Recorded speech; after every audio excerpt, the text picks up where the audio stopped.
વરાછાના દબંગ છાપ ધરાવતા ધારાસભ્યના ભત્રીજા સામે પોલીસ ફરિયાદ કરવામાં ધારાસભ્ય કુમાર કાનાણીના ભત્રીજા સામે વરાછા પોલીસ મથકમાં ફરિયાદ કરવામાં નિકુલ કાનાણી વ્યાજ વટાવનો ફાઇનાન્સનો વેપાર કરે છે। આપનું નામ?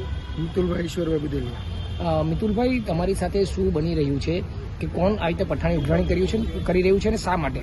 કુમારભાઈ કાનાણીનો ભત્રીજો છે નિકુલ કાનાણી, એટલે એમના કાકાના પદનો ફાયદો ઉપાડીને ખોટી એફઆઈઆર લોન્ચ કરે છે અને હેરાન કરે છે। 5 વર્ષ પહેલા એક ખોટી એફઆઈઆર કરી હતી, જેમાં હજી મને પોલીસે અટેક કર્યો નથી, એટલે દેખાય છે કે એમાં પોલીસની બી એની આને મિલીભગત છે।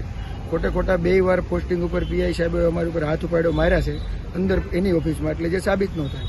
અને પહેલી વારના કોઈ પણ તથ્ય પોલીસે ખગોળાય નથી, જેમની પાસે છે નહીં। મારા જે કેમેરા રેકોર્ડિંગ પુરાવા હતા એ પોલીસે ખોઈ નાખ્યા છે। અને આ વખતે બી ખોટી એફઆઈઆર કરી મારા પપ્પા, ભાઈ અને બધાને। એફઆઈઆરમાં મારા પપ્પા, ભાઈએ કાંઈ કર્યું એવું ઉલ્લેખ નથી, તો એ પીઆઈએ ત્રણેયને ગુનેગાર બનાવીને ખોટા 24 કલાક અમને જેલમાં રાખ્યા અને એના કાકાના પદનો ફાયદો ઉપાડીને બધાય અમારી જિંદગી ખરાબ કરવામાં લાગેલા છે અને પોલીસે એને મદદ કરે છે। અચ્છા, શા માટે અને કેટલા રૂપિયા લીધા હતા અને શા માટે તમારી 3 લાખ રૂપિયા એ કહે છે મારા કોઈ રિલેટિવને આપ્યા હતા, એને નોટરી કરી, જે અત્યારે 5 વર્ષથી હાજર બી નથી સામાજિક રીતે, અને આપણે કાંઈ લેવા દેવા નથી। મેં આમના પાસે કોઈ પૈસા, કોઈ વસ્તુ, વોટ્સઅપ મેસેજ, ફોન કાંઈ કર્યું નથી ને કાંઈ માગ્યું નથી। તદ્દન ખોટું છે, પણ એના કાકાના પદનો ફાયદો ઉપાડીને ખોટી એફઆઈઆર કરે છે કે આ પૈસા આપી દે। 3 એફઆઈઆર થાય તો ગુસ્સીકોટ લાગે, બધાને ખબર છે। 2 કરી છે ને 3જી કરવા જઈ રહ્યો છે, એને અટકાયતમાં મેં આ પગલાં લીધા છે। અચ્છા, શું ધમકી આપતા હતા તમે? 3જી એફઆઈઆર કરાવી દો તો શું કહેતા? ગુસ્સીકોટ લગાવી દો, પાસા કરાવી દો, 2 વર્ષ સુરતની બહાર મોકલી દો। અચ્છા, અને કેટલું હેમરિંગ, ટોર્ચરિંગ થાય છે? બહુ વધારે સાહેબ, 5 વર્ષ આના હેમરિંગથી મહારાષ્ટ્ર રહેવા જતો રહ્યો હતો। આનું કામ જ આ છે, બીજું કઈ કામ જ નથી કરતો।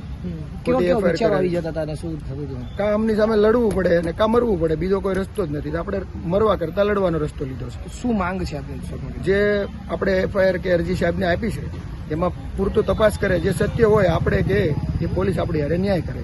ગુનેગાર એ હોય કે આપણે સ્વીકારવા રેડી છે। તો જે વ્યક્તિ રૂપિયા લઈ ગયો છે એને કેમ છૂટતી નથી પોલીસ? એ ફરાર છે અને પોલીસનો આમાં કોઈ રોલ નથી બનતો, કેમ કે એ પરસ્પરની લેતી દેતી છે। તોય એ પોલીસને વચ્ચે નાખીને પોલીસ કોઈ સાક્ષ્ય સબૂત વગર 3 લાખનું એવું લખી લીધું કે આને લેવાના છે, તો આજે હું બી લખાવી દઉં કે મારે નિકુલ કાનાણી પાસે 1 કરોડ લેવાના છે। પોલીસ થોડો આવો કોઈ ગુનો દાખલ કરીએ કે જેનું કોઈ સબૂત નથી। કોઈ સબૂત મળી આવે તો અમે ગુનેગારી સ્વીકારવા રેડી છે।